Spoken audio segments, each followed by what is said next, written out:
Observe esse gráfico. Ele conta sobre o número de mortes em bebês com menos de 1 ano de idade. Mais especificamente, é um gráfico que relata o que aconteceu na Dinamarca, no final do século passado. Se a gente observar, a linha vai só subindo, cada vez mais. Nesse momento, um certo terror está acontecendo.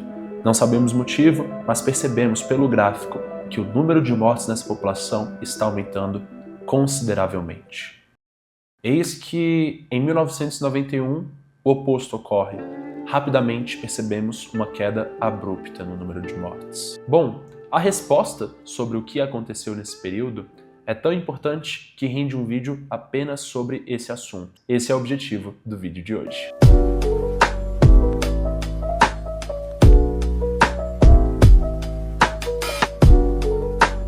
Antes de começar o vídeo, deixa eu me apresentar. Meu nome é Rafael Dias, eu sou estudante de Medicina na Universidade de Brasília e esse vídeo faz parte de um projeto maior no qual eu produzo conteúdos vinculados à medicina baseada em evidências e às decisões na prática clínica, sempre trazendo algumas reflexões sobre o que eu aprendi nesse processo. Esse vídeo em específico tem como inspiração um post lá no Instagram do Igor Eckert, que, sinceramente, é uma das melhores recomendações de contas para você que quer entender mais sobre prática baseada em evidências. No post, o Igor conversa sobre a síndrome da morte súbita infantil. Causava muito terror nos anos 70, especificamente porque era uma das principais causas de mortalidade nesse grupo populacional com menos de 1 ano de idade, e porque a gente não sabia as causas, não sabia exatamente por que bebês estavam morrendo ali durante o sono, simplesmente sem uma causa aparente. Era, de fato, uma incerteza. E como o Igor fala no post, essa incerteza, ela gera medo por consequência. Incerteza e medo combinadas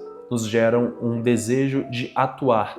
Especialmente na área médica, tentar fazer alguma coisa é quase inerente ao que nós desejamos. O médico tem que fazer algo nesse cenário. No entanto, a gente esquece que esse desejo de atuar, de fazer intervenções, muitas vezes pode ser a origem de alguns riscos, que não são tão previstos no início e que, quando se concretizam na prática, podem causar grandes prejuízos. A história sobre esse medo, essa incerteza lá nos anos 70 é justamente sobre isso.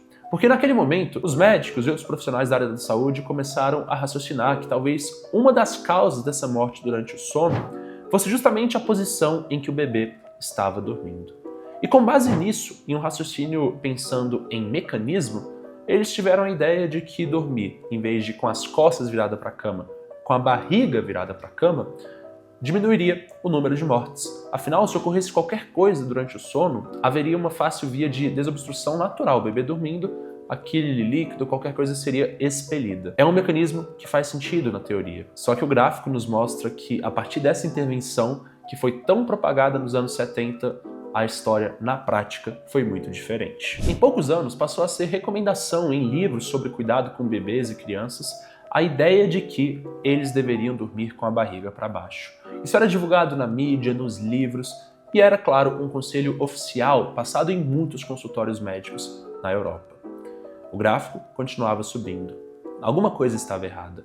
As mortes que aconteciam antes agora eram cada vez mais frequentes. No post, o Igor nos traz um dado alarmante. De 1971 até 1986, no Reino Unido, o número de mortes por conta da síndrome da morte súbita infantil aumentou quase 7 vezes. A gente já percebia que alguma coisa não estava funcionando. Mesmo com a obtenção de evidências a partir de estudos observacionais mostrando esse aumento na mortalidade, medidas não eram tomadas para alterá-la, para revertê-la.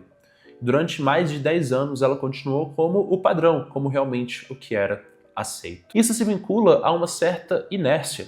A partir do momento que um tratamento é proposto e seguido, é muito difícil parar com ele. Mesmo que a gente comece a ter evidências do quanto ele é prejudicial ou ineficaz, há um longo período até que ele seja descontinuado e trocado, substituído por algo que tenha uma evidência melhor, ou então que pelo menos não tenha uma evidência de ser tão prejudicial. Essa inércia não é apenas aqui no caso da síndrome da morte súbita infantil. Em outros vídeos aqui do canal, eu já comentei sobre processos semelhantes, a exemplo da mastectomia radical lá no começo do século XX, que, embora a gente já pudesse perceber que não estava funcionando, continuava a ser feita. Mais uma vez, baseado em um raciocínio muito voltado aos mecanismos do que tenderia a fazer sentido.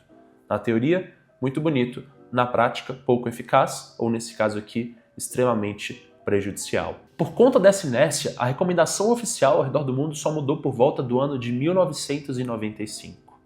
E nesse momento, o gráfico também muda completamente. As mortes que tinham subido tanto a partir de uma nova recomendação, de repente, despencam desde o momento em que ela é substituída por uma outra conduta. A verdade é que se a gente olhar apenas para essa parte final do gráfico, nós poderíamos pensar: a medicina conseguiu solucionar um grande problema e reduzir muito a mortalidade. Mas se nós voltarmos no tempo, olharmos as décadas anteriores, os anos anteriores, nós perceberemos que foi um problema que a própria medicina criou. O próprio funcionamento dela e das recomendações, sem ter olhado naquele momento para um raciocínio pensado em evidências, causou um problema gravíssimo, que levou muito tempo para ser corrigido. Nenhum dos médicos que propôs essa medida inicialmente tinha como objetivo causar mortes, longe disso. Eles tinham um dos melhores objetivos, reduzir a mortalidade. Mas agir sem refletir sobre possíveis consequências e sem considerar as informações disponíveis no momento e a possibilidade de estarmos cometendo erros, causou um prejuízo muito grande à humanidade. E aqui nós entramos em uma ideia muito importante abordada por Nassim Taleb no seu livro Antifrágil, em um capítulo inteiro falando sobre a incerteza na medicina. Por conta dessa tendência a fazer intervenções, nós corremos muitos riscos desnecessários quando os benefícios são incertos. Este é um dos principais pontos de causar prejuízos na medicina, uma das principais origens. Taleb argumenta nesse capítulo até mesmo sobre o tabagismo, que era recomendado por muitos médicos no início do século XX como algo que poderia trazer benefícios à saúde. Realidade? Não trazia. A epidemia do tabagismo ceifou milhões e milhões e milhões de vidas. Porém, quando pensavam que poderia ter algum benefício, incerto, era uma recomendação. Aqui no caso desse vídeo é uma lógica semelhante. Não havia, além de uma teoria, benefícios identificados para mudar a posição que os bebês iriam dormir. Havia um wishful thinking, eu quero que funcione, eu espero que funcione. Mas tomar decisões assim para uma população inteira nunca é um bom caminho.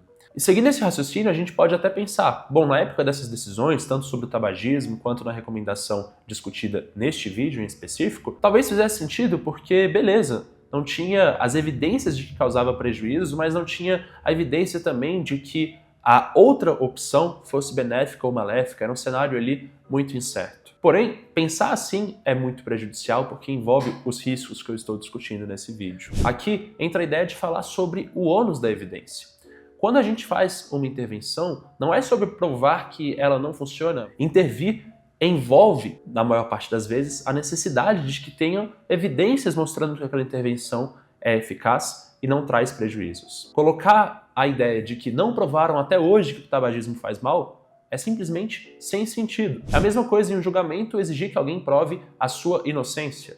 Bom, ela defende a inocência, mas para ser condenado, alguém precisa provar o crime cometido. Você não consegue comprovar que nunca roubou. É impossível. A gente consegue adotar e entender muito facilmente isso na hora de decisões jurídicas, entendendo os riscos de condenar inadequadamente uma pessoa. O mesmo raciocínio, alega Taleb, também deveria ser utilizado quando nós pensarmos sobre outras formas de intervenção. Onde está a necessidade da evidência? Ou seja, aqui no exemplo discutido sobre a síndrome da morte súbita infantil, se deveria haver uma intervenção, era necessário algo além do desejo, do raciocínio baseado no mecanismo. E, principalmente, identificando-se que não estava funcionando, era necessário combater aquela inércia, porque durante um longo período, sabendo que aquela medida não era mais adequada, ela ainda continuou sendo adotada. Idealmente, casos como esse, que o Igor abordou no post, ou então casos como o tabagismo que eu trouxe aqui, deveriam ser a exceção. No entanto, eles são muito mais frequentes. E esse é o mais triste. Não é apenas na medicina, mas na sociedade como um todo, a tendência a fazer algumas intervenções cria o risco de intervenções ingênuas que pouco tempo depois nós descobrimos que são prejudiciais. É na economia, na política e aqui, no nosso caso, na medicina. Hoje em dia, há cada vez mais uma tendência a intervir com bases em poucos resultados bem preliminares, ou apenas um raciocínio baseado em um mecanismo da célula, sem pensar na distância que existe de sair da pesquisa básica até entender os impactos no mundo como um todo, na vida real, digamos assim, fora de uma pesquisa. Se a gente desconsidera todos esses aspectos, nós estamos, durante a nossa prática, rotineiramente correndo ainda mais riscos. Nunca vamos deixar de enfrentar esses riscos? é quase inerente ao ato de tomar decisões, você ter que lidar com desfechos e pesar esses desfechos. O problema é justamente ignorar isso, fingir que essa parte não acontece. E é com essa mensagem que eu encerro este vídeo aqui no canal sobre intervenções ingênuas. Nele eu acabei falando sobre a gestão de riscos na medicina, que inerentemente é uma profissão sobre tomar riscos. E eu já adianto, aqui no canal há um outro vídeo falando apenas sobre esse assunto, com o mesmo título, e eu te convido a assisti-lo, no qual eu abordo sobre a obra do Taleb, este capítulo em específico, e também sobre reflexões do professor Luiz Correia, aqui do Brasil. Um abraço, a gente se vê por lá.